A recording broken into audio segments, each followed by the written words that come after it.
Va ora in onda Che giorno è? Convenevoli formulaici, genetriaci, ricorrenze, commemorazioni, rilevamenti demoscopici e musica per voi. La verità è che sono cattivo, ma questo cambierà. Io cambierò. È l'ultima volta che faccio cose come questa. Metto la testa a posto, vado avanti, rigo dritto, scelgo la vita. Già adesso non vedo l'ora. Diventerò esattamente come voi. Il lavoro, la famiglia, il maxi televisore del cazzo, la lavatrice, la macchina, il CD e l'apriscatole elettrico.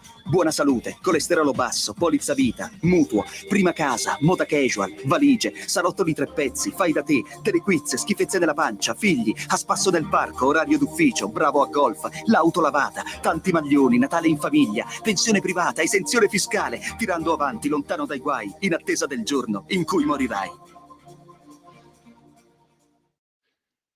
Che giorno è? Radio Libertà in simultanea con noi quando sono scocchiate le 13:12 insieme a Donna Sveva, Lorenzo il Magnifico, meravigliosamente sulla tolla di comando in regia tecnica.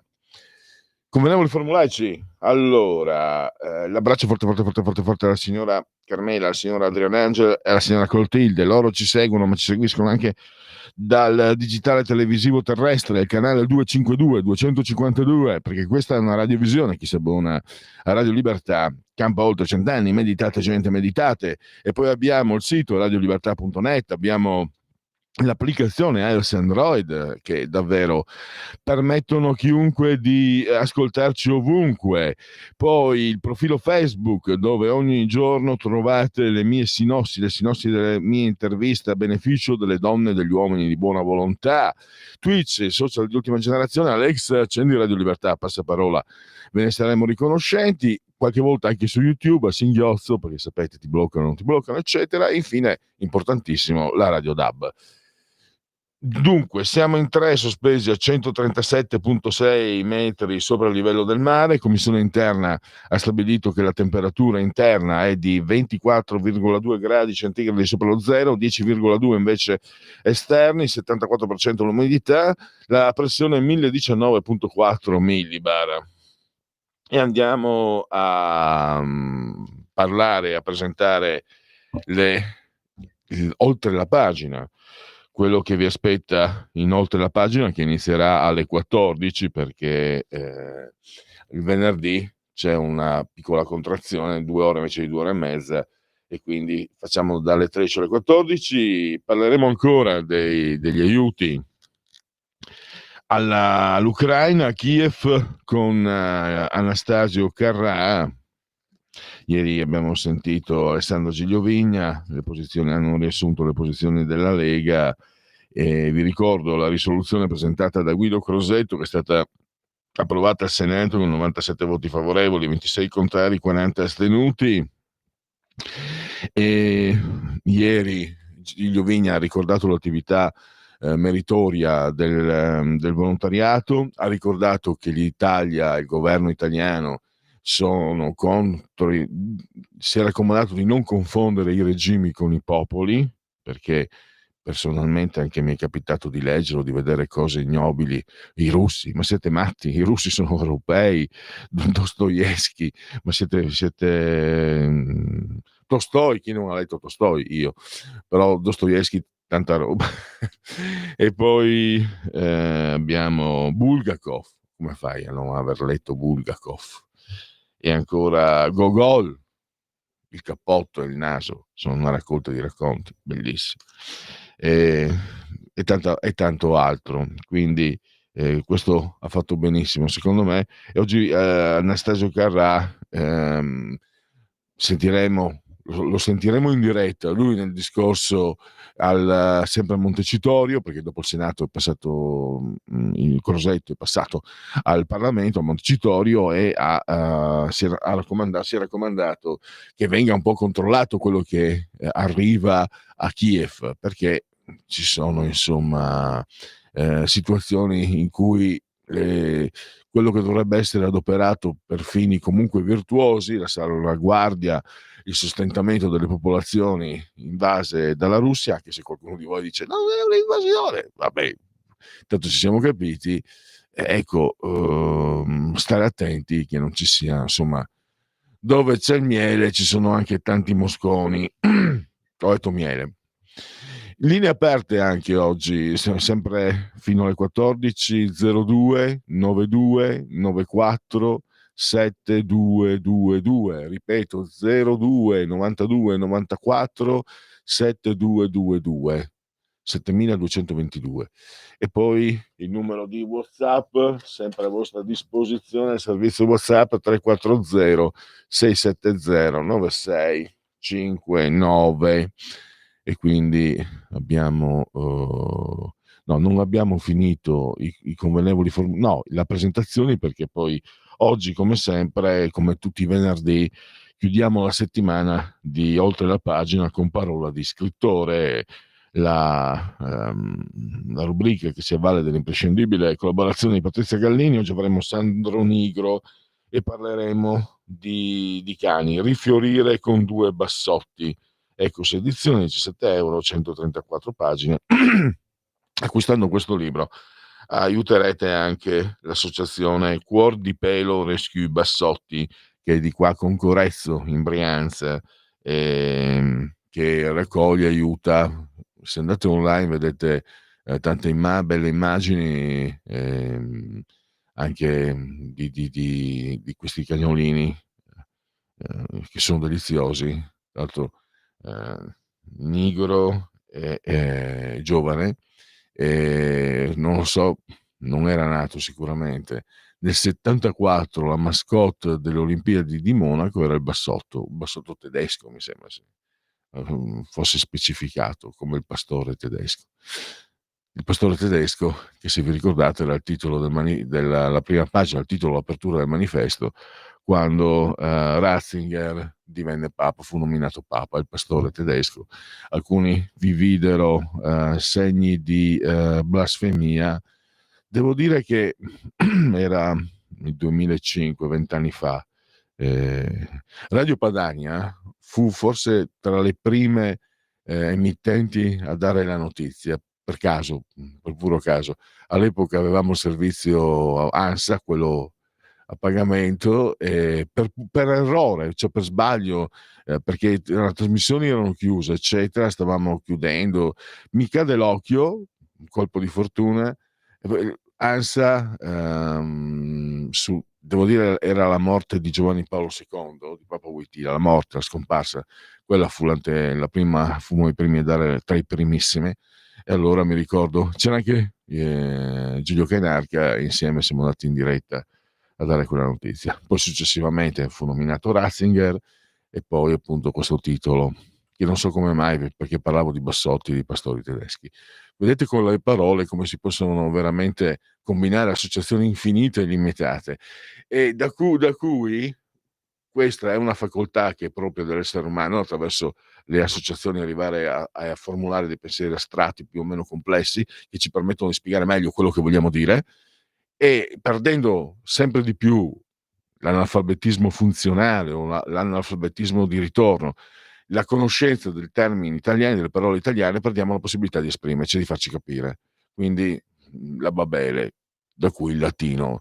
Allora, ieri la professoressa, mercoledì a dire la verità, dovevamo avere Silvia Stucchi, ha avuto davvero un contrattempo, quindi si è scusata con tutti voi, non ce n'era bisogno perché certe situazioni purtroppo possono succedere, comunque tutto bene, e l'avremo di nuovo mercoledì. Quindi sapete, lei è docente di lingua e letteratura latina, ha scritto Come il latino ci salva la vita e altre, è una latinista puro sangue, un bruttissimo termine poi per una signora, e comunque è una latinista di gran valore, scrive anche su Libero, e mercoledì prossimo torneremo appunto su questo argomento, perché credo sia importante la parola e l'uso della parola.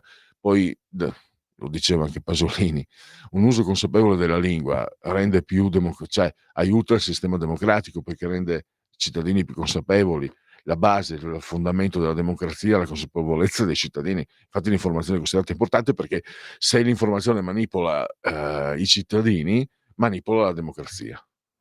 Quanti bei pensieri che facciamo oggi. Andiamo allora invece nelle mie futili chiacchiere, andiamo a anticiparvi quella che sarà la musica per voi. Oggi c'è Nico Fidenco, legata a un granello di sabbia, e poi abbiamo Farinelli, Carlo Maria Broschi, tanti anni fa, forse più di forse nel 92, ci fu un film belga con un interprete italiano, Farinelli, che fu candidato agli Oscar.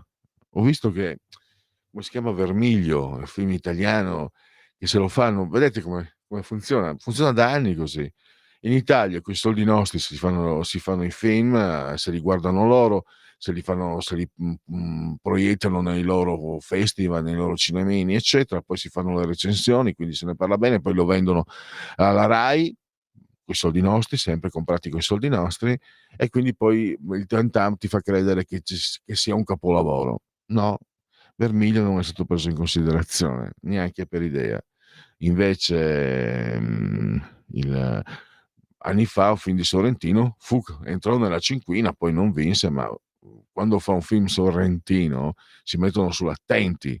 Gary Oldman, quando ho saputo che lo cercava per una piccola parte nell'ultimo film Partenope, che mi sembra Donna Sveva abbia visto e che devo vedere assolutamente anch'io, come tutti i film di Sorrentino, ecco, Gary Oldman, sto parlando di Gary Oldman, cioè giù il cappello e tutti in piedi per Gary Oldman.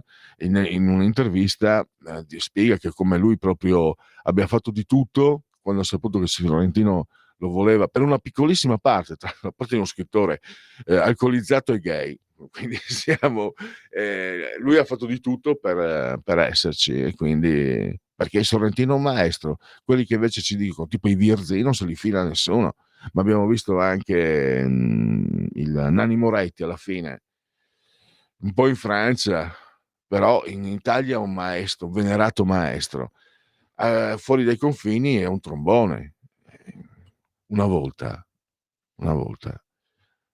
gli italiani potevano permettersi il lusso di trascurare un vero maestro come Pietro Germi, che era considerato un regista di film di genere. Pietro Germi, per forza c'era De Sica, Orson Welles, c'è il cinema prima di De Sica e il cinema dopo De Sica, Orson Welles, Fellini è che film troppo facile, e tanti altri. E invece nel momento in cui negli anni 90 ci hanno messo le mani sopra la politica, è diventato veramente inguardabile. Peccato davvero. E abbiamo anche, oggi è un genetriaco di una delle figure più, pensate, è morto 43 anni fa ed è come se fosse tra noi, viene continuamente citato. Sto parlando di John Belushi. Viene citato, quanto vuole tu per signorine belle? Bambina, signorine belle, tue donne? Blues Brothers, sono quelli di sinistra che ogni volta c'è la Lucarelli sul fatto, i nazisti dell'Illinois, che palle. Comunque, a sproposito meno, le citazioni sono illimitate. Magari vediamo anche se di far sentire. Intanto ho messo in scaletta Ho visto la luce, un altro dei punti dei Blues Brothers, che è pieno assolutamente, è ricchissimo di spunti comici e di grandissimo cinema. E poi John Landish, quello della poltrona per due, un po' poi un lupo manaro americano a Londra, tutto in una notte, e poi si è perso, ma chi se ne importa quello che ha fatto, quello che ha lasciato. Animal House, Bluto Blutaschi, sempre John Belushi. Allora, questo è quello che vi aspetta in termini di musica per voi. Invece poi ci sono anche non c'è un sondaggio, c'è un Istat, e poi anche Segui la Lega. No, beh, Segui la Lega la mettiamo nel Che giorno è, chiedo scusa. Allora, andiamo a cominciare. I genetriaci del quinto giorno di piovoso mese del calendario repubblicano, per tutti un venerdì Vinars 24 di gennaio, anno domini 2025 o 2025, che dir si voglia. Allora, Carlo Maria Broschi. Il titolo del film era Farinelli castrato, perché la caratteristica di Farinelli era quella di essere una voce bianca, quindi di essere stato castrato e virato c'era questa abitudine barbara, veniva praticata soprattutto, mi sembra, in sede catto vaticana. Tanto l'attore, non ricordo più il nome dell'attore che interpretò magistralmente, devo dire, questa parte, l'attore italiano, il film era belga, poi puntavo moltissimo, credevo diventasse veramente, ha avuto problemi mentali, lo ha detto lui in un'intervista di qualche anno fa, adesso si sta riprendendo, auguri.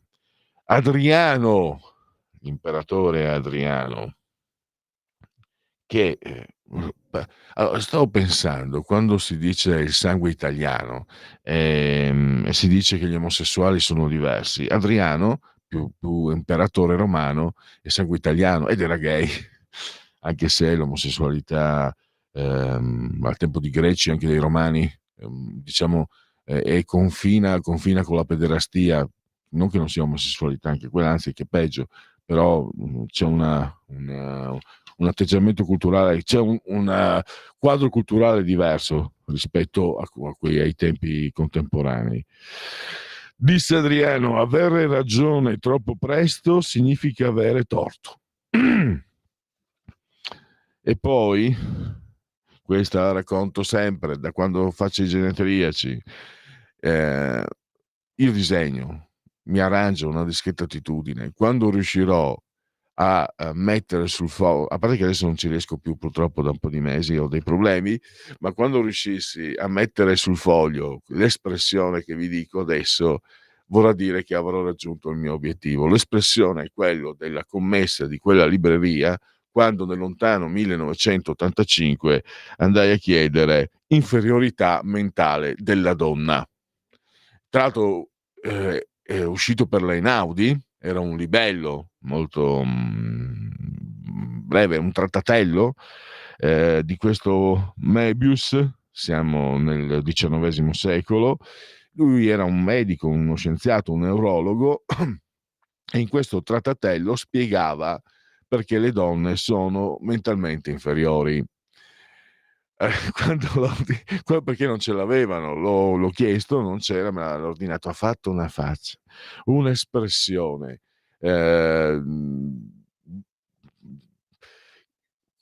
che diceva tutto senza dire niente, quelle vibrazioni impercettibili ma che poi vanno in profondità, no? Non mi ha insultato, ma ha avuto una luce negli occhi, una piega della bocca di che se riuscissi mai a disegnare quell'espressione lì, a rendere quell'espressione lì, allora sì, ce l'ho fatta, missione compiuta. Era una provocazione, ovviamente. L'ho comprato, l'ho letto il libro, ma era la provocazione di un poco più che ventenne, insomma, un ragazzotto poi sto parlando anche di 40 anni fa, quindi tempi anche diversi. Tempi diversi anche perché nella prefazione, eccetera, si dava ovviamente per barbarico questo pensiero, però veniva trattato seriamente, cioè non è che non veniva respinto o ridicolizzato, si spiegava come mai ci fosse uno scienziato nel XIX secolo che portava avanti una teoria così nefanda e sbagliata, errata. Quindi si andava a analizzare l'errore, andavi ad analizzarlo, non dicevi è un errore sbagliato, basta, stop. Ma sono passati 40 anni. Arnoldo Foà, una voce, la voce, The Voice. C'è una telefonata? No, sono le 13:30. Fermiamoci. Radio Libertà. In un mondo in cui i mezzi di informazione vanno verso una sola voce, una radio che di voci vuole averne tante.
Riprendiamo la diretta su Che giorno è con James Brown. Scusate, vediamo un po'. Allora, Maurizio, caro governo, diamo gas alle vere riforme che vogliono gli italiani, per cui vi hanno votato. Invece di seguire ciecamente il green europeo, aumentare le accise sul gasolio, fare inutili parchi eolici anche nel mare di Ravenna e continuare a finanziare un decaduto Zelensky, controllando Crosetto con inutili abbracci meloniani. Questo è il filo di nota di Maurizio che noi leggiamo. E lui, allora, James Brown sempre, però essendo... adesso mi metti in tentazione far sentire il brano di James Brown in Blues Brothers, mi metti in tentazione. Non ve l'ho messo in scaletta, provate a cercare per favore su YouTube Blues Brothers James Brown, che Maurizio Tentatore. Beh, quando ti propongono che quelli che si dicono incorruttibili, sì, guarda che sei incorruttibile perché non ti hanno mai tentato. Su. Alle tentazioni, l'unico modo per resistere alle tentazioni è cedervi, diceva Oscar Wilde.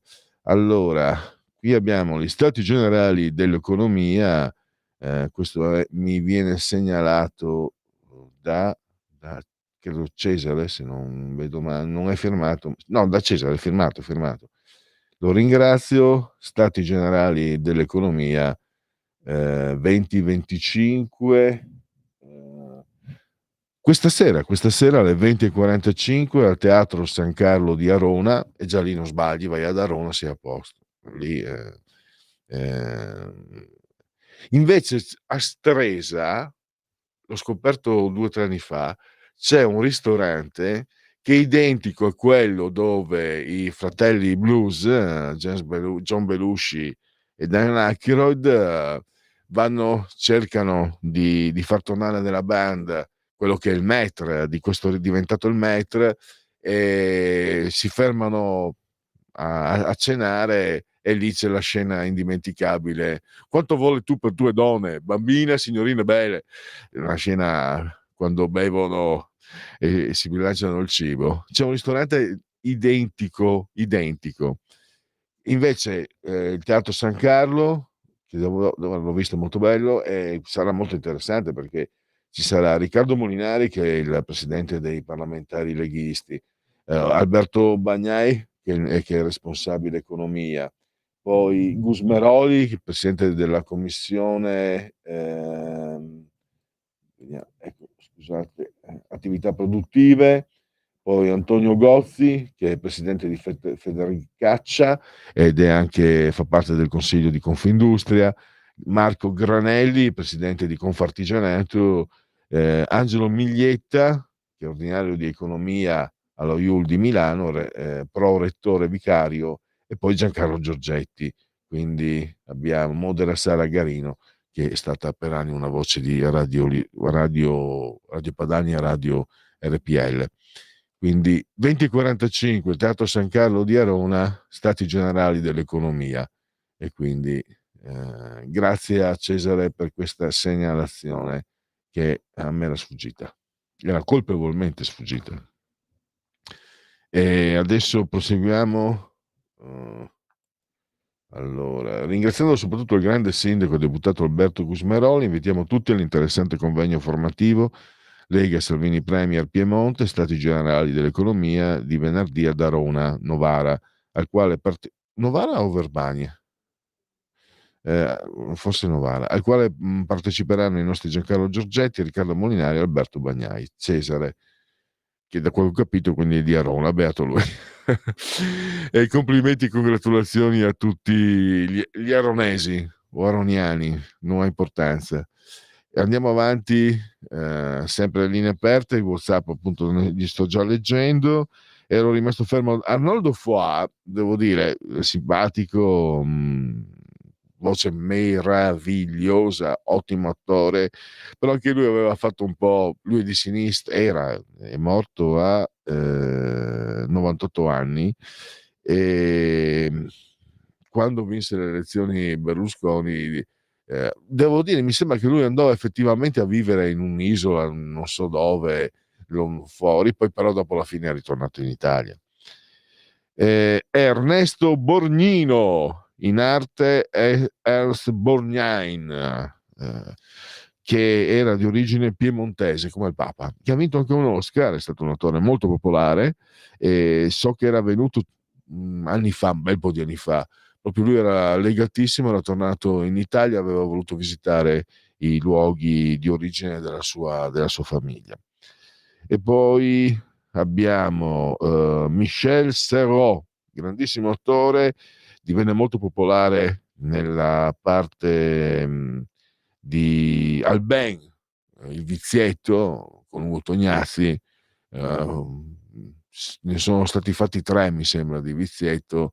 In Italia ebbe un buon successo, in Francia spopolò, infatti Ugo Tognazzi era molto più popolare in Francia che in Italia, e non che non fosse popolare in Italia era popolare, ma in Francia era molto più apprezzato, molto più valorizzato, come successe i primi anni per Paolo Conte, per esempio, da noi quasi sconosciuto, in Francia. E dopo vedete allora, vedete che noi francesi, insomma, dai, su. E Michel Serrault è un attore grandioso, è scomparso tanti anni fa anche lui, e lo potete apprezzare in un bellissimo film con la bellissima, favolosa Emmanuelle Béjart in Nelly e Monsieur Arnaud. C'è un'interpretazione maiuscola, secondo me, ed è anche un bel film. Poi scusate la parte etero che ricorda Emmanuelle, ma Emmanuelle Béjart è anche una grandissima attrice, non è solo bellissima, è un'attrice come... Lei partecipò, credo, a un Mission Impossible e se ne andò incazzata nera, perché diceva che non si poteva recitare insieme a un cane come Tom Cruise. Poi abbiamo gli appassionati di fumetti, John Romita Senior, il creatore dell'Uomo Ragno, Spider-Man, e non solo, per la Marvel. Poi abbiamo Domenico Colarosso, in arte Nico Fidenco, legata a un granello di sabbia, che magari poi la facciamo sentire.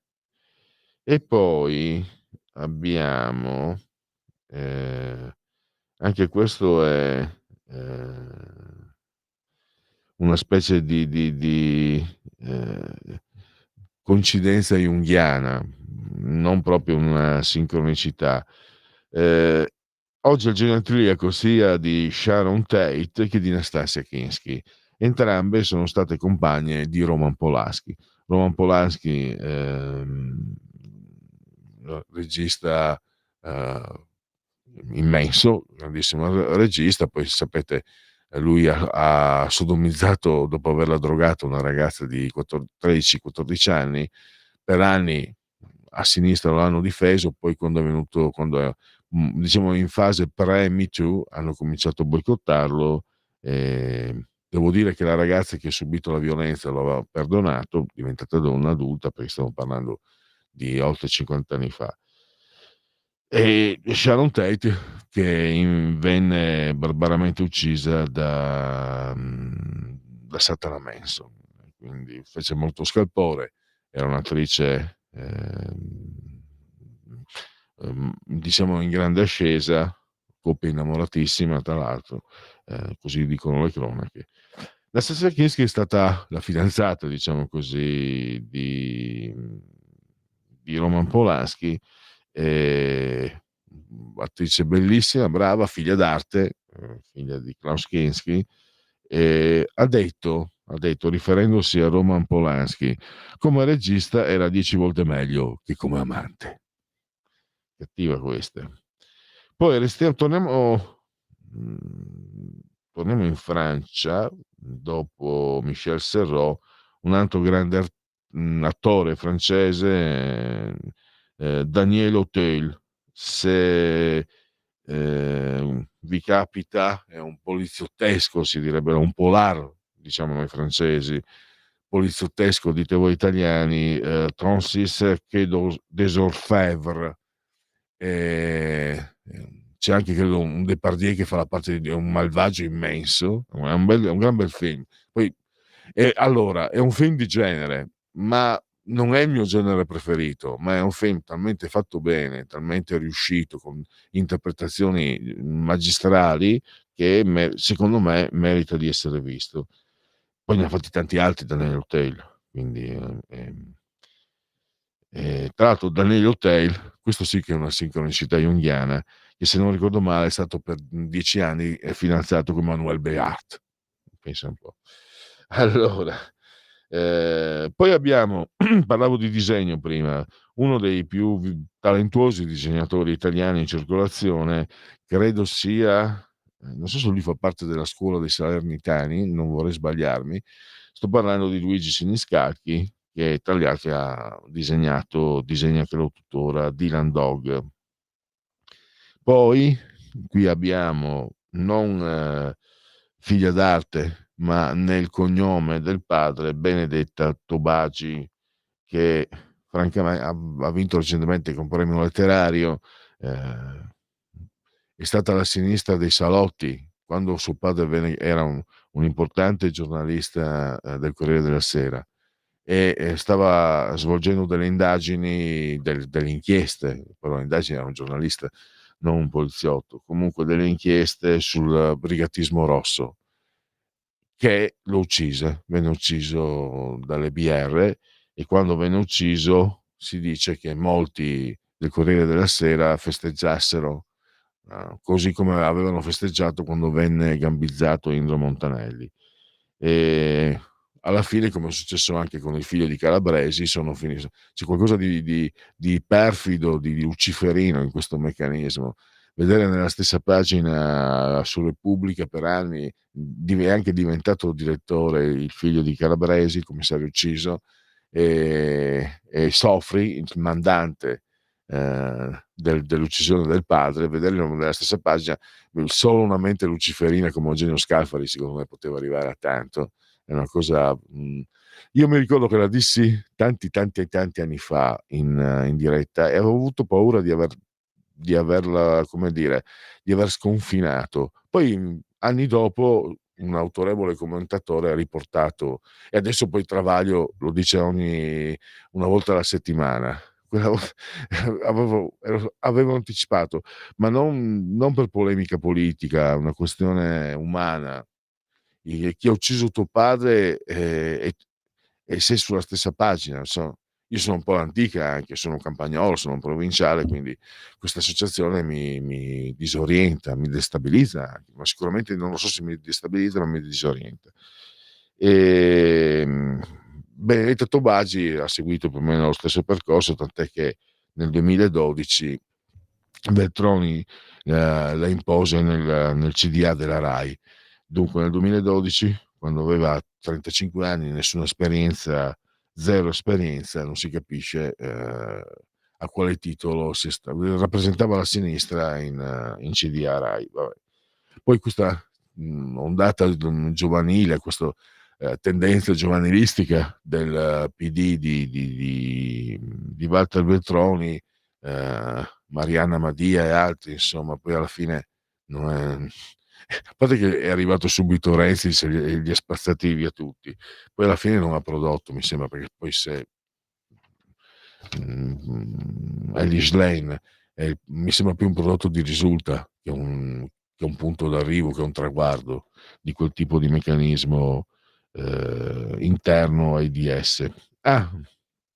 Oggi coincidenza, Maria Elena Boschi, proprio l'altro giorno parlavo di Mannelli che la disegnò Lo Stato delle Cosce, di Montevarchi, Maria Elena Boschi, la bellissima Maria Elena Boschi, perché bisogna anche essere sinceri.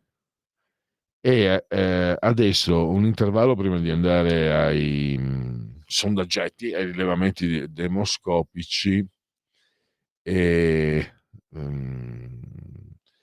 direi di mettere ancora Farinelli, un altro Farinelli, oppure mettiamo un altro Farinelli.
rientriamo con allora Luca da Brescia, Luca con la K, mi chiede, chiuderemo quindi prima delle 15 con la musica notturna per le strade di Madrid di Boccherini.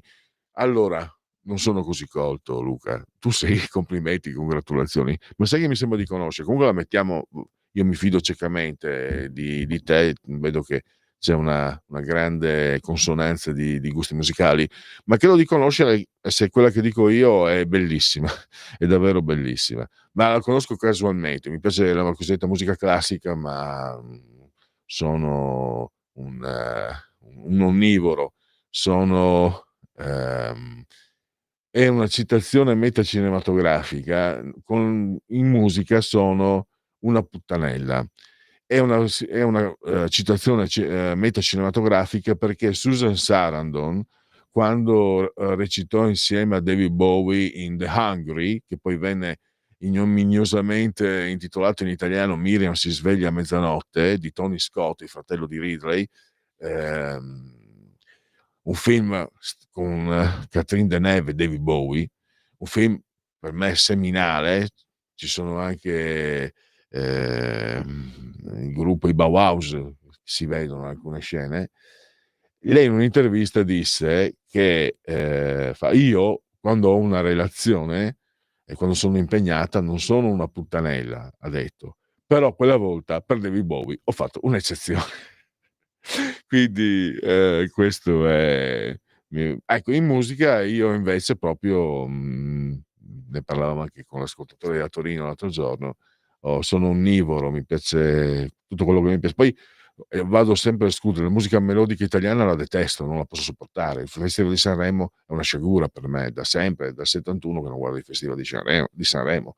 Non mi piace il liscio, lo confesso, e sono, diciamo, abbastanza frigido nei confronti del rock progressivo, del rock, del metal rock, dell'hard rock. Sono piuttosto frigido, posso apprezzare di Van Halen, per esempio, quelli li adoro, ma è di Van Halen, cioè, è come parlare di Maradona, insomma, se non Maradona, Marco Van Basten, giù di lì, visto che parliamo di olandesi, Marco Van Basten.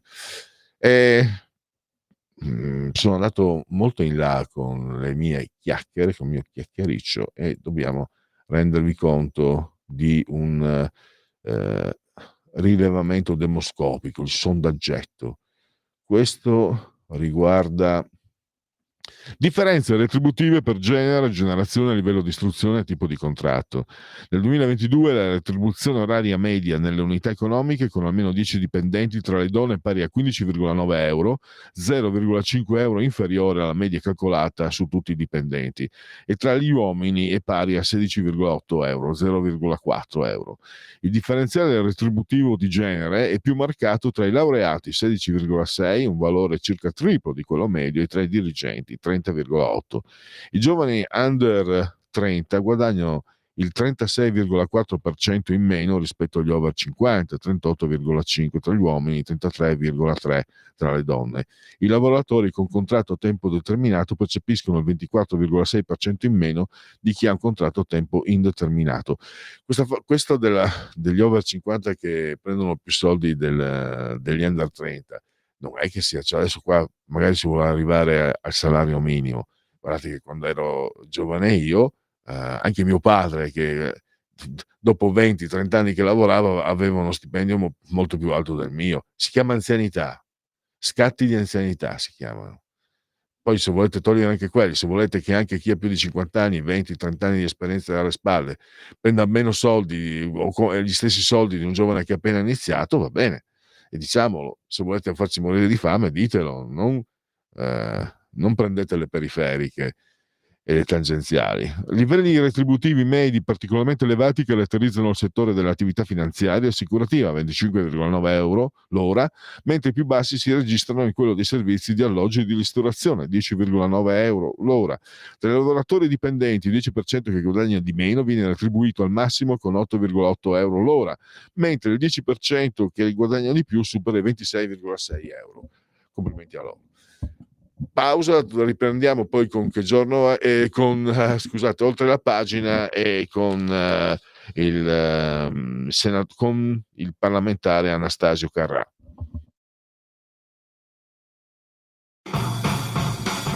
Avete ascoltato Che giorno è? Scegliete la vita. Scegliete un lavoro. Scegliete una carriera. Scegliete la famiglia. Scegliete un maxi televisore del cazzo. Scegliete lavatrici, macchine, lettori CD e apriscatole elettrici. Coming Soon Radio, quotidiano di informazione cinematografica. E se cucissimo la testa del cane sul corpo dell'uomo? A gennaio non rovinerai il mio malefico piano? 50% uomo, 50% cane. Perché mi devi sempre recare l'interno della banca? 100% eroe. Dogman! Vai ad arrestare Pete! Dogman dal 30 gennaio al cinema. Forse è meglio che vada. E chi lo dice? Sempre se non hai altro da fare. No, che non ce l'ho. Il film più emozionante dell'anno. Il candidato all'Oscar Andrew Garfield. Che ci piaccia o no, il tempo stringe. La candidata agli Oscar Florence Pugh. Perché hai tanta fretta? È che sono preoccupato che mi stia innamorando di te. We Live in Time, dal 6 febbraio al cinema.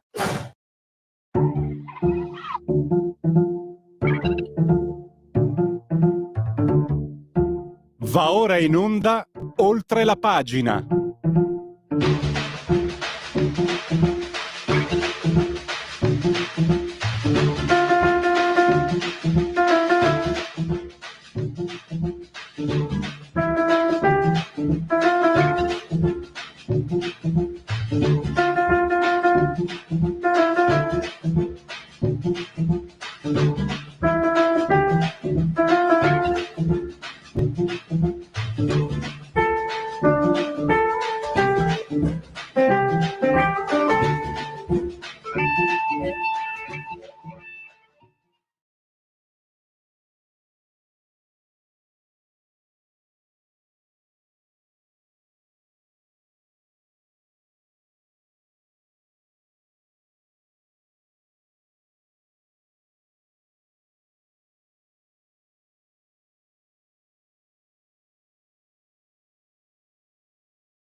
ci siamo e ci rimaniamo, come dicevano i leggendari Squallor. Allora, l'avete sentito all'inizio la sigla di Oltre la pagina, e adesso vi facciamo sentire la sigla di Qui Parlamento per introdurre il primo ospite della trasmissione, vale a dire Anastasio Carrà. La sigla. Qui Parlamento.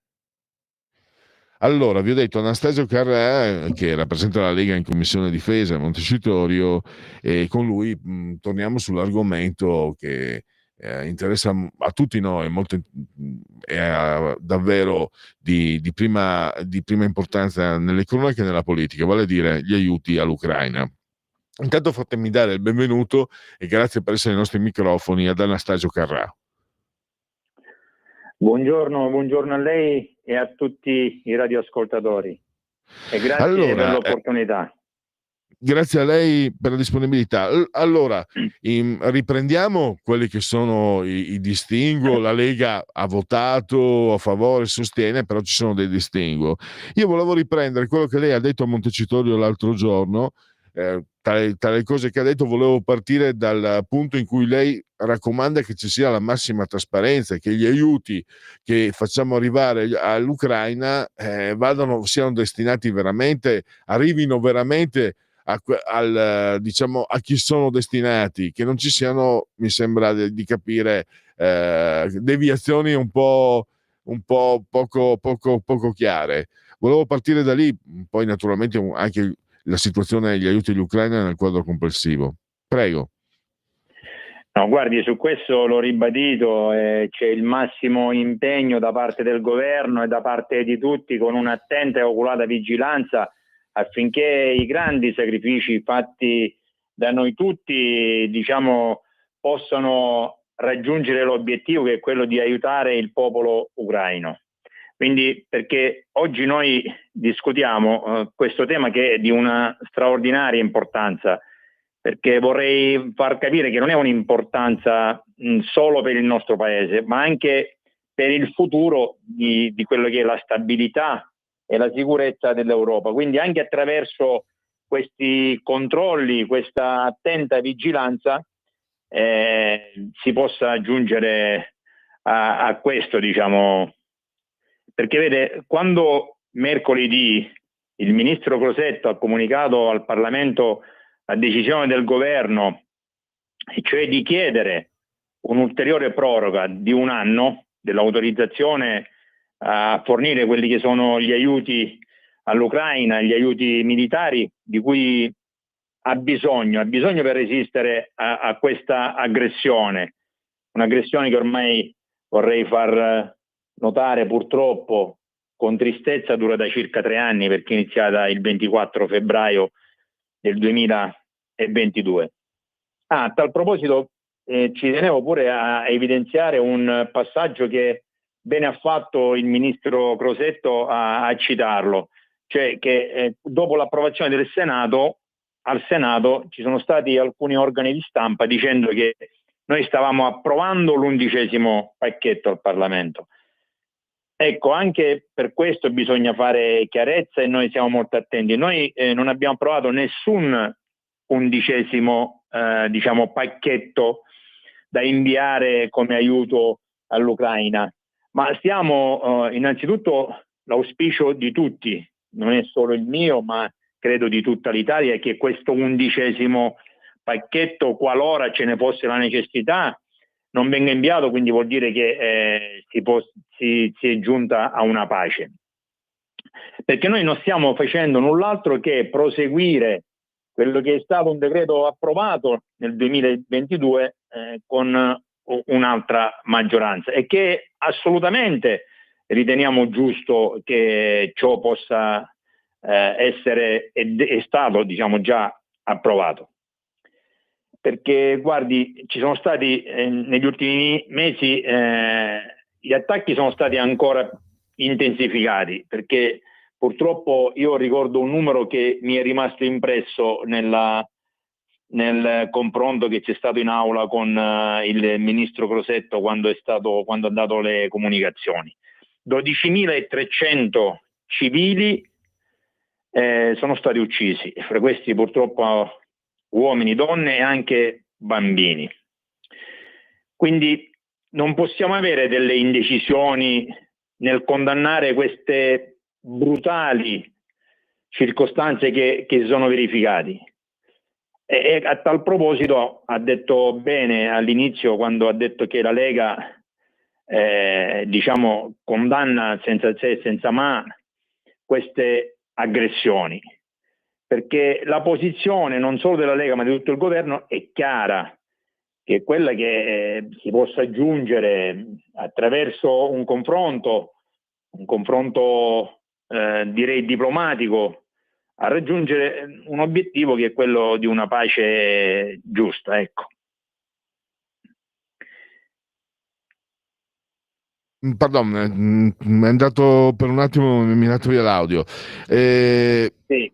Adesso volevo anche un altro punto, perché secondo me le cose dovrebbero cambiare, perché anzi glielo chiedo a lei, con Trump quanto possono cambiare, perché io ho visto che Zelensky fino a prima che Trump venisse eletto, Trump lo sappiamo, aveva detto in campagna elettorale, basta aiuti all'Ucraina, così diciamo a fondo perduto, per usare un'espressione grossolana.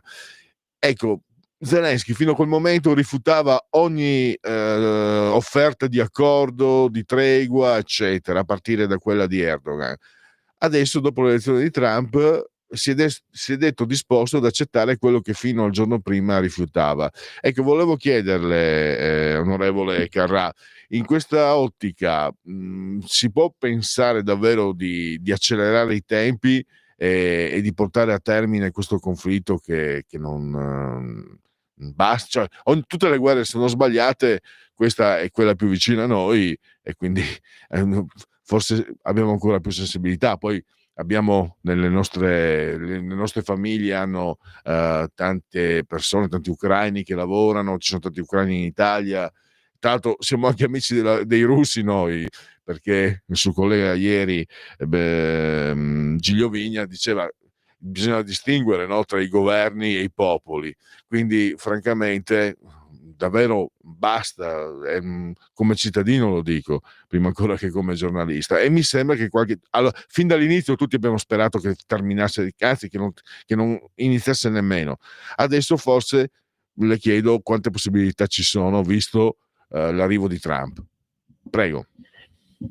Ma guardi, io anche in tempi non sospetti, prima dell'elezione di Donald Trump, ero e sono un suo sostenitore, anche perché avevo tanta fiducia che lui potesse intervenire in maniera determinante a dare un input maggiore affinché possa creare questo confronto tra i due popoli e possa portare finalmente alla pace. E poi io le posso dire che già Trump, sin dal primo momento, dal suo insediamento, ha già dimostrato una grande efficacia nella politica estera, e questo possiamo dire che lo testimoniano il rilascio degli ostaggi israeliani da parte di Hamas in Palestina, dove lui è stato determinante in questo, anche se qualcuno voglia negare ciò. Le posso dire che sono molto ottimista perché Trump veramente possa intervenire in maniera determinata, tant'è che mi sembra l'altro ieri, nel corso di una sua intervista, pubblicamente ha detto che stava pensando seriamente di applicare delle sanzioni alla Russia qualora non volesse scendere, diciamo, a un confronto che possa portare a un obiettivo che ci auguriamo tutti, credo tutti, a prescindere dai colori politici, che è quello di una pace giusta, ecco. Allora direi che possiamo andare alle conclusioni di questo collegamento. Ringrazio ancora Anastasio Carrà E grazie davvero e a risentirci a presto. Va bene, grazie a voi per l'opportunità che mi avete dato, e quindi vorrei chiudere con un auspicio. Il mio auspicio è questo, credo che sia l'auspicio di tutti gli italiani, e che questo pacchetto di cui noi stiamo discutendo, ma che speriamo non venga mai inviato, di aiuti militari per l'Ucraina, non perché siamo stanchi di sostenere il popolo ucraino, ma perché siamo convinti che sia l'ora veramente di una pace giusta e duratura, soprattutto per la ricostruzione e di un futuro di speranza. Grazie ancora e buon prosieguo. Grazie. Qui Parlamento. Riprendiamo la diretta. Allora, Maurizio Tentatore, quando mi nominate i Blues Brothers, insomma, è come agitare il miele davanti all'orso, e quindi ho il drappo rosso davanti al toro, ma io sono un orso. E quindi orso tendente lupo. Ma sono troppo grasso per essere un lupo, e quindi sono un orso. Allora, Blues Brothers, Maurizio, me provochi?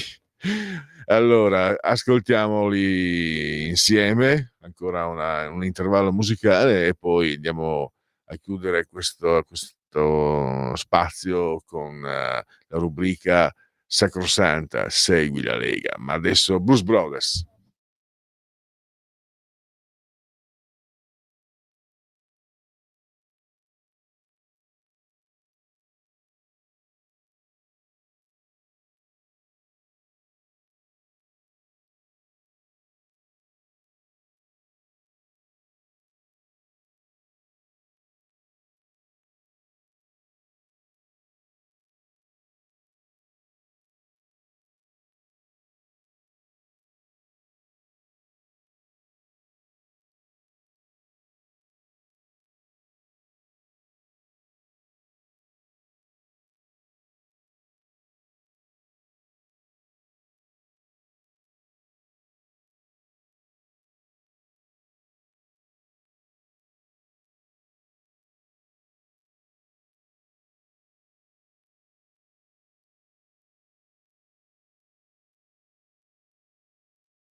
Ed eccoci sempre in diretta con Radio Libertà, in simultanea con noi quando sono scoccate le 14:21.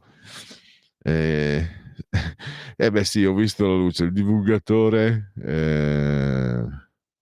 Che tra l'altro, Maurizio, visto che evidentemente conosci i Blues Brothers, nel coro di James Brown c'è una molto giovane Chaka Khan, che poi divenne celebre qualche anno dopo con I Feel For You, che era un brano di Prince, un brano che era passato inosservato in uno dei due primi 33 giri di Prince, che venne ripreso, fancheggiato come si deve, e le diede lei, poi mi sono informato, lei era una già molto apprezzata cantante soul, anche qualcosa di jazz mi sembra, quindi era conosciuta e apprezzata prima, ma questo le diede proprio, credo, una fama mondiale nel mondo del pop, e la vedi proprio nel coro. Chaka Khan non voglio sbagliare, oggi sono stata bellissima, anche quando è ingrassata è bellissima, ha dei lineamenti bellissimi. E James Brown, naturalmente, che non ha bisogno di presentazioni. Allora, Maurizio, andiamo d'accordo sul Blues Brothers, e allora andiamo d'accordo anche penso, sulla firma per sostenere chi difende gli italiani. Difendiamo chi difende gli italiani, sempre al loro fianco per la nostra sicurezza. Raccolta firma a sostegno delle forze dell'ordine e delle proposte della Lega nel DDL sicurezza. Firma anche tu. Abbiamo sentito anche un rappresentante dell'USIF l'altro giorno. Ci sono delle aspettative, ci sono molte aspettative, perché forse è il caso di andare un po'. Guarda, chi vi parla, ve l'ho detto, non sono uno che simpatizza per la divisa, anzi, come mai non piacciono le divise, però ci sono dei periodi, e questo è uno di quelli in cui lo squilibrio è enorme e anche schifoso. Quello che è successo a Milano col caso Ramì, la demonizzazione è stata vergognosa, schifosa. Ci si è messo anche il sindaco e anche Gabriellini, addirittura l'ex capo della polizia. Quelle sono cose al di là della politica, sono cose che non si possono. Sapete perché è al di là della politica? Lo dico spesso, perché è mancanza di rispetto. Mancanza di rispetto. Tu non puoi mancare di rispetto e dare per condannato una persona, dare per colpevole una persona in quella maniera. È mancanza di rispetto. Non si può, non si può sopportare. E quindi ci sono questi provvedimenti di DDL sicurezza della Lega, c'è la firma a sostegno delle forze dell'ordine. Tra l'altro posso capire magari i boomers che hanno conosciuto il Documenta, che hanno conosciuto le forze dell'ordine negli anni 70 e 80, quando c'era degli atteggiamenti che secondo me non erano proprio tanto, erano antipatici, dai, ma dopo la riforma, non ricordo più, credo sia stato un ministro repubblicano socialista, una riforma molto importante che ha proprio rovesciato il calzino, cioè ha portato proprio a istruire, a preparare le forze dell'ordine con un rapporto nuovo con i cittadini. Quindi direi che sono più di 30 anni che se ti ferma un poliziotto, se ti ferma un carabiniere, se ti ferma un finanziere, non è più quello, magari non avevi quella situazione molto antipatica che tante volte si verificava prima. Da quegli anni lì, per carità, mi è capitato raramente di essere fermato, però quelle poche volte, per dei controlli peraltro, ho sempre trovato persone molto, molto educate, con molto rispetto, e che addirittura prima di combinarti la sanzione ti davano comunque l'opportunità, e quindi magari non avevi pagato, ti eri dimenticato dell'assicurazione, ti davano, insomma, è successo, invece di dare la multa, perché l'auto era registrata a Pordenone ma eravamo in Brianza, ci sono dimostrati, erano due giovani finanzieri che hanno visto, insomma, hanno capito che non eravamo dei trasgressori, ma era solo una sventatezza casuale, insomma, non capisco sinceramente questo veleno da anni 70 che ancora agita certe parti politiche nei confronti di chi indossa la divisa. Non è giustificato, ecco, non è storicamente giustificato, ma non da adesso, non da adesso che c'è il governo di destra, dal 92 almeno dal 91, la riforma 91. Allora, quante cose si possono fare su questo sito legaonline.it, scritto legaonline.it, ci si può iscrivere alla Lega Salvini Premier, è molto facile, si versano 10 euro. Si può fare anche tramite PayPal, senza nemmeno che sia la necessità che siate iscritti a PayPal. Poi il codice fiscale, gli altri dati richiesti, e quindi vi verrà recapitata la maggiore per via postale. Ma se di mezzo ci sono le poste italiane, io raccomando ampi, profondi, calorosi e sentiti gesti apotropaici alle femminucce, ai maschietti e a tutti i sessi previsti, anche a quelli non previsti, perché io sono molto inclusivo. La tessera Lega Salvini Premier. Il gesto di autodeterminazione civica, mi piace definirlo così, sono il 2 per 1000, sono soldi che lo Stato vuole tenersi a tutti, sono soldi dello Stato, lo Stato non vuole sganciarceli, allora però noi possiamo dirgli di spenderli in una certa direzione. Quindi questo è un redazionale della Lega, quindi pertanto con il cuor gioioso indichiamo il D43. Il tuo sostegno vale il 2 per 1000, è una scelta libera a difesa dell'Italia in Europa. Nella tua dichiarazione di redditi scrivi D43 e soprattutto sappiatelo, ricordatevi, non vi costa nulla, non sono quei soldi lì, li avete persi, almeno potete dire che vengono impiegati per una giusta causa. Noi qui a Radio Libertà pensiamo che la Lega sia una giustissima e ottima causa. D43, D di Domodossola, 4 come la pizza 4 stagioni che si va a mangiare sempre con i colleghi di lavoro, almeno noi operai dico, al venerdì sera, e 3 il numero perfetto. Le apparizioni radio-televisive di loro, gli eroi della Lega, i politici. Abbiamo domani, ora presta, quasi antelucana per chi vi parla, l'europarlamentare Paolo Borchia a Punto Europa, Rai 3, alle 10.05. Poco dopo, alle 10.15, Super Partes, Canale 5, 10.15 con Marco Dreosto, nostro ospite l'altro giorno qui in Parlamento. Nicola Ottaviani, agenda Sky TG24 alle 10.30, sempre domani. Quindi abbiamo un tris tra le 10.05 e 10.30. Poi passiamo a domenica, Silvia Sardone, l'europarlamentare Silvia Sardone, Zona Bianca, Rete 4 alle 21.30. Quindi direi che per Segui la Lega è tutto. Nicola Ottaviani credo sia stato anche sindaco di Frosinone, mi sembra. Comunque anche lui più volte ospite a qui Parlamento, che ricordo sempre sarà domani, lo potrete vedere e auscultare ad Agenda Sky TG24 alle 10.30. Per Segui la Lega, ça suffit. Segui la Lega è una trasmissione realizzata in convenzione con la Lega per Salvini Premier.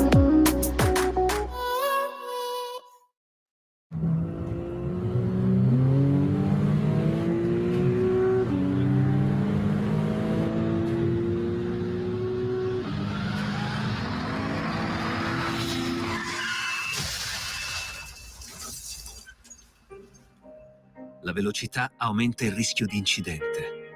Quando rispetti i limiti di velocità, metti al volante la sicurezza.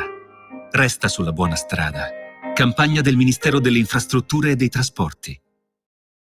Lo amiamo perché ci offre sempre le cose più buone e naturali. Linea Alberto Acerbis. Allora, buongiorno cari amiche, buongiorno cari amici di Radio Libertà, da Alberto Acerbis. Allora, voglio darvi 2 consigli, a parte che dopo tanti e tanti anni sapete bene che per noi Natale è un momento importante perché c'è l'olio nuovo, c'è la raccolta delle olive e c'è il Natale. Quindi sapete che noi facciamo delle confezioni natalizie straordinarie, uniche, che non si trovano nei negozi, nelle botteghe, cioè non è quella confezione che tu paghi a Natale 40 euro, a Santo Stefano te la regalano se compri le mutandine, no, noi facciamo delle confezioni uniche con il nostro olio, i nostri prodotti genuini, straordinari, a un prezzo, abbiamo fatto un sacco di confezioni per accontentare tutti, però sono a numero chiuso. Se volete informazioni chiamate 030 68 40 408 oppure potete visitare il sito olioacerbis.com e ordinare anche da lì. Confezioni natalizie Acerbis, qualità, genuinità e amore per la terra. Chiamate o visitate il sito olioacerbis.com.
Scrittore è la rubrica che si avvale dell'imprescindibile collaborazione di Patrizia Gallini di Ardèche Comunicazione. Questo appunto è la trasmissione ormai classica di chiusura della settimana di Oltre la pagina di Radio Libertà. Vi ricordo che Patrizia si mette a vostra disposizione, quindi se avete il libro nel cassetto, chi non ce l'ha potete inviarlo a Patrizia all'indirizzo postale Ardèche Comunicazione, scritto Ardèche, mi raccomando, via Andrea Verga, numero 4, il CAP, il codice di avviamento postale è il 20144 Milano, oppure in formato elettronico all'email press2 press come l'ho pronunciato con la doppia S, 2 in numero, chiocciola ardèchecomunicazione.com. Oggi andiamo a parlare di un libro, Rifiorire con due bassotti, Ecos edizione, 17 euro, 134 pagine. Ve lo dico subito che chi acquista questo libro aiuterà l'associazione Cuor di Pelo Rescue Bassotti, che è di concorrenza nel cuore della Brianza. Allora, e abbiamo l'autore, soprattutto lo abbiamo al telefono, lo saluto, lo ringrazio per la sua disponibilità. Benvenuto a Sandro Nigro. Buongiorno, grazie per questo invito nel vostro salotto, ringrazio anche la signora Gallini che mi ha invitato qui, sono molto contento di fare due chiacchiere con voi. Ecco, piacere anche nostro. Diamo delle indicazioni, perché è un libro, io sono partito dalla sinossi, che sicuramente ha degli aspetti divertenti, matita e pastello, già solo la scelta dei nomi di questi due bassotti è molto spiritosa, regala allegria, ti dà l'idea proprio di due cagnolini che giocano matita e pastello. Energia Però si parte da vicende dolorose. Che allora parliamone prego Sandro, ci dica, senza spoilerare, ma non è un giallo, ci racconti di questo suo libro. Allora, questo mio libro nasce, diciamo che può essere un manuale di sopravvivenza, un diario segreto di questo ragazzo misterioso che incontro una sera nella vigilia di Natale, nella sera dove comunque tutto luccica, dove tutto deve essere energia positiva, dove tutto è amore, abbraccio, insomma, la voglia di stare insieme con gli amici e con i parenti. Incontro questo ragazzo di cui non conosco il nome, che mi racconta, dopo uno scontro, ho avuto una collisione così con lui, mi racconta la sua vicenda, mi racconta che purtroppo l'omofobia è una piaga ancora molto molto diffusa nel nostro paese. È un ragazzo che è stato, diciamo così, rifiutato, non voglio scendere in particolare perché almeno poi potete leggere, un ragazzo che è stato rifiutato, che ha avuto dei seri problemi dal momento in cui ha raccontato la sua omosessualità, e è riuscito a uscire dalla piaga dell'omofobia grazie all'incontro di due bassotti che si chiamano Pastello e Matita. Ho voluto fortemente proprio così dare loro questo nome, Pastello e Matita, perché con i pastelli e le matite si possono fare disegni, si può colorare e disegnare il futuro. Ecco, l'ho interpretata così. Allora, partiamo da questo. Intanto è un film, è un romanzo, non so se il termine corretto sia denuncia, ma che racconta come una persona che non ha nessuna colpa possa sentirsi abbandonata. Esatto. Si parla in questo caso giustamente, ed è anche giusto dirlo, perché esistono, lo dicono anche le cronache, insomma. L'altro giorno leggevo di una ragazza omosessuale che la madre non la vuole più vedere, e quindi è giusto denunciare anche queste vicende in termini sociali, ed è anche giusto forse tenere presente che tutti possono sentirsi traditi o abbandonati, soprattutto poi se è la famiglia, no, che ti esclude, diventa una sofferenza incredibile. E si vuole raccontare anche questo, se non sbaglio, in questo romanzo. Poi mitigando, cioè è un romanzo che parte come da un momento molto triste, e lei, Nigro, ha voluto comunque il lieto fine grazie a Matita Pastello, o sbaglio? Esatto, sì, inizia molto triste, diciamo, è un boccone amaro come primo impatto questo libro, che poi sfocia verso la felicità, perché ho voluto marcare nel libro che gli animali non fanno altro che portare benessere nella vita delle persone. Non c'è nessun cane cattivo, non c'è nessun animale scontroso, non c'è nessun animale che possa fare del male ad un umano, assolutamente. Gli umani sono un po' un antibiotico contro i malesseri che ti possono creare gli umani. A volte ho provato a sentire anche dire così, c'è quel cane che è cattivo. No, non esistono cani cattivi, esistono secondo me dei padroni invece che non sanno stabilire un rapporto sereno e non sanno impartire delle regole ai cani. E comunque si sa, loro viaggiano distinto. Quindi ecco, secondo me gli animali sono un'ottima medicina contro le intemperie della vita. Sì, voglio proprio dire così. Ecco, lei è anche presidente dell'associazione Cuor di Pelo Rescue Bassotti. Mi permetto di entrare in questo argomento. Anche lì forse c'è a parte, non voglio neanche parlare di quelli che abbandonano i cani, gli animali. Quello è venerdì, è fine settimana, non voglio, perché è dolore, provo dolore solo al pensiero. Però c'è un pregiudizio, essendo io di pelo antico, sono un boomer, quindi sono vecchiotto, c'era un po' di pregiudizio nei confronti di chi si affeziona agli animali, e io l'ho verificato su me stesso. Allora, ho sempre amato gli animali, io sono un gattolico, spero che lei non mi tolga il saluto per questo, Sandro. Assolutamente no. E mi sono accorto però di questo, mi ricordo 40 anni fa, poco meno, un legame meraviglioso con una siamese meravigliosa, gatta ovviamente, però c'era un certo tipo, no? Cioè io adoravo, però c'era un certo tipo. Poi adesso, negli ultimi 15 anni, vivendo in appartamento, ho maturato un rapporto diverso, perché la gatta di cui parlo vivevo ancora con i miei, quindi casa con giardino, eccetera, eccetera, quindi un rapporto di un certo tipo.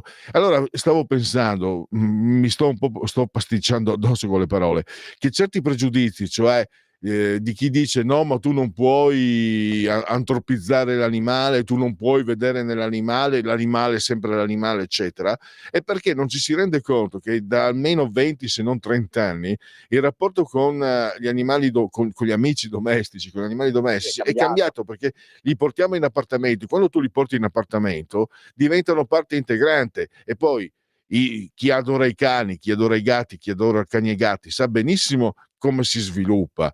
Io ho avuto un gattone meraviglioso, ho sofferto tantissimo, mi sono stupito, è per quello che ho fatto queste riflessioni. Lo scorso anno, dopo 13 anni, è morto un gattone che per me per me la mia compagna era davvero e non mi sono più, diciamo, sorpreso magari a fare certi ragionamenti che avrei fatto 30-40 anni fa, ma dai, in fin dei conti è solo un animale. No, non è solo un animale, assolutamente.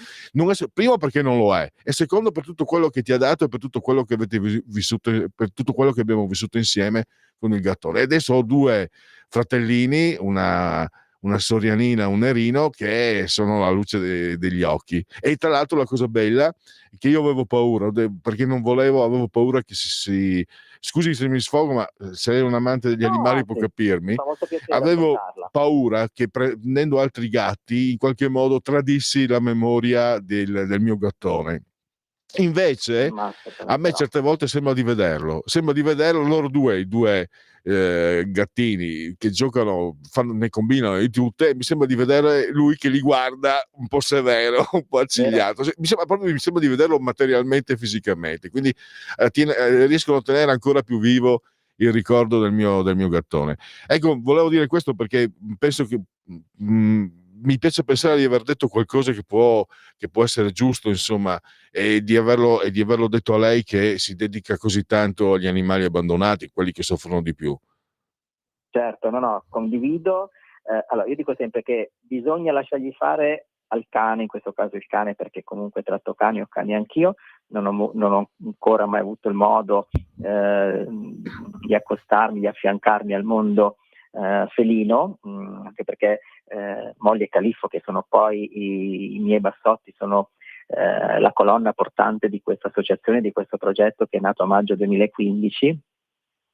Non tollerano i gatti. Il bassotto comunque è un cane da tana, da caccia, quindi con i gatti diciamo no. Poi ci sono anche quei casi sporadici dove il bassotto, abbiamo avuto anche noi abbiamo famiglie dove comunque il bassotto in questo caso si è integrato benissimo con il gatto della famiglia. Non è il mio caso, ma ogni caso poi è a sé. Io dico sempre che però il cane deve fare il cane, questo non c'è ombra di dubbio, ma in questi ultimi anni devo ammettere che mi fa piacere vedere come gli animali d'affezione siano così trattati in un certo modo e veramente si modellano perfettamente alle proprie famiglie, proprio perché, ripeto, il cane vuoi o non vuoi ti crea benessere. Io alla mia moglie e al mio Califfo devo veramente tanto, sono la mia vita, non le nego che spesso dico amici, confido amici e parenti, il giorno che loro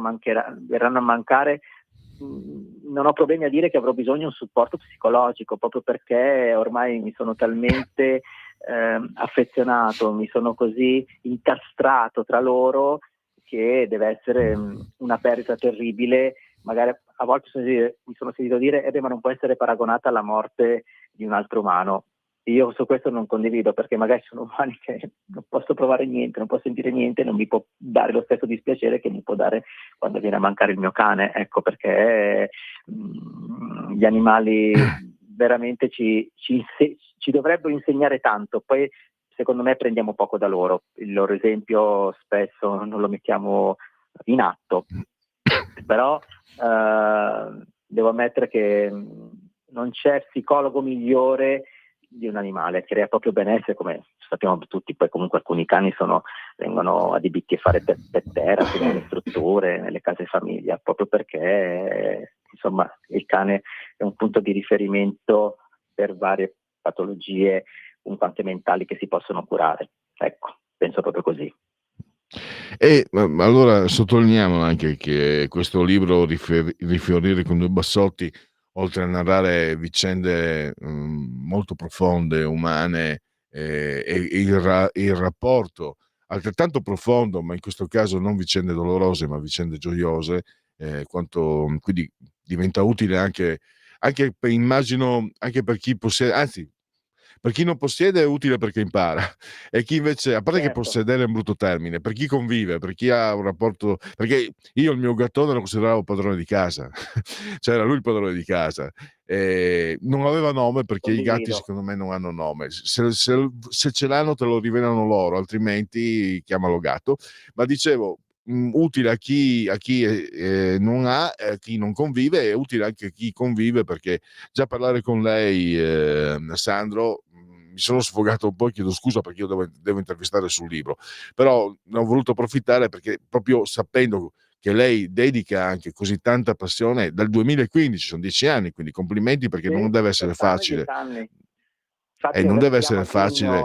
Tanto non deve essere, ho visto il vostro sito, Sandro, ci sono delle immagini struggenti e bellissime. Non deve essere neanche facile per uno come lei, ma anche per me sarebbe.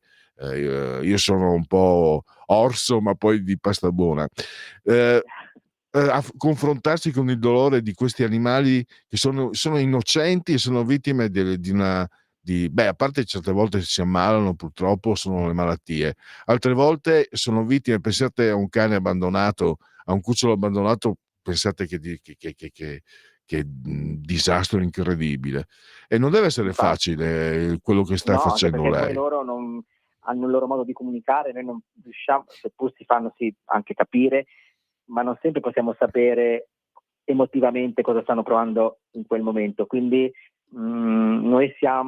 io parlo per me in questo caso, che ho fondato questa associazione, sono l'artefice del loro destino, pertanto non è facile poi trovare comunque una famiglia che voglia accollarsi un cane che magari arriva da delle problematiche veramente pesanti, un cane che comunque ha bisogno di ristabilire un equilibrio psicofisico, e ci vogliono veramente delle persone motivate e pazienti che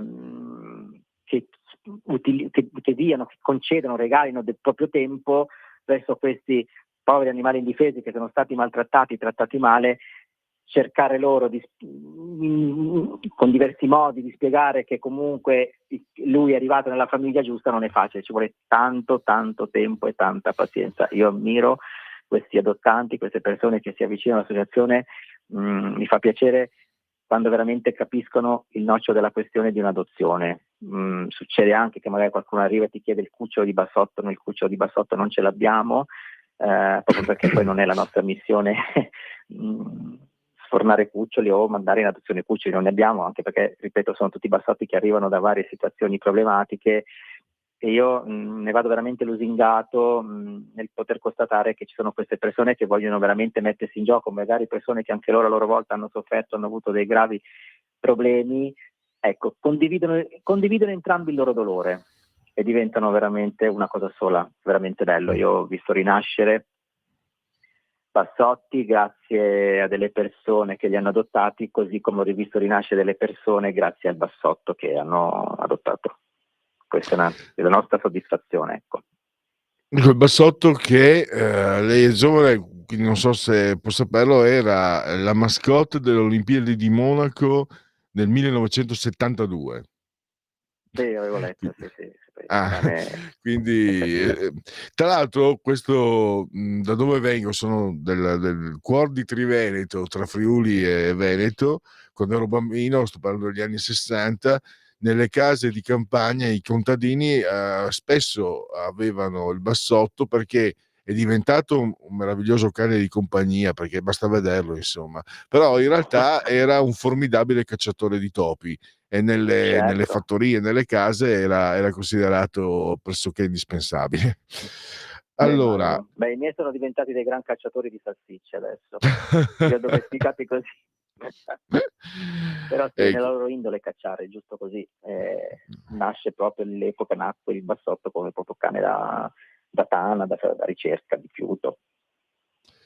Allora, Sandro, ricordiamolo ancora: Rifiorire con due bassotti, Ecos Edizioni, 17 euro, 134 pagine, lo trovate anche online, e sappiate che aiuterete l'associazione Cuor di Pelo Rescue Bassotti con Corezzo. Naturalmente non è l'unico modo per aiutare questa associazione che assolve a un ruolo così delicato e così meritorio. Davvero bravi a tutti voi e grazie, perché riuscite in qualche modo anche a porre rimedio alle bestialità degli esseri umani. Sì, è un libro comunque che voglio consigliare soprattutto alle mamme. Sì, lo voglio proprio consigliare loro, perché mi sono reso conto che forse fare la mamma non è un ruolo così facile, pertanto può essere un buon manuale che fa riflettere. Ecco, lo consiglio alle mamme soprattutto di leggerlo. Bene. Grazie anche per questo ultimo contributo. Allora, io saluto e ringrazio Sandro Nigro, ricordo ancora Rifiorire con due bassotti. Grazie di tutto, e c'è un altro libro nel cassetto? Così ci risentiamo di nuovo. Sì, magari con delle storie dei bassottini, mi piacerebbe molto, sì. Lo sto disegnando. Noi comunque siamo a sua disposizione, non solo per quello, ovviamente. A risentirci a presto e grazie di tutto. A voi, un abbraccio, ciao. Allora, siamo alla conclusione, stiamo andando verso la conclusione di questa trasmissione. Oltre la pagina abbiamo basta, non abbiamo altro. Vediamo le ultime notizie. Neonata rapita, il marito è stato scarcerato. Rischio disagi nel weekend per chi deve viaggiare, sciopero di 24 ore dalle 21 di sabato. Nel weekend arriva una nuova perturbazione, pioggia e neve. L'apertura del Corriere invece è sempre la neonata. Trump posta la foto dei migranti deportati in catene e perdona 23 attivisti anti-aborto. Via il segreto il dossier su Kennedy e anche quello su Martin Luther King. La corte di Putin all'attacco del presidente USA, teppista di quartiere, e ci mancherà Biden addirittura. Allora, chiudiamo con questo. Ringrazio Donna Sveva e Lorenzo il Magnifico, davvero splendidamente sul autore del comando di regia tecnica. Adesso chiudiamo come richiesto da Luca con il brano di Boccherini, e non mi resta altro che ringraziare anche voi per aver scelto Radio Libertà. Buon proseguimento a tutti.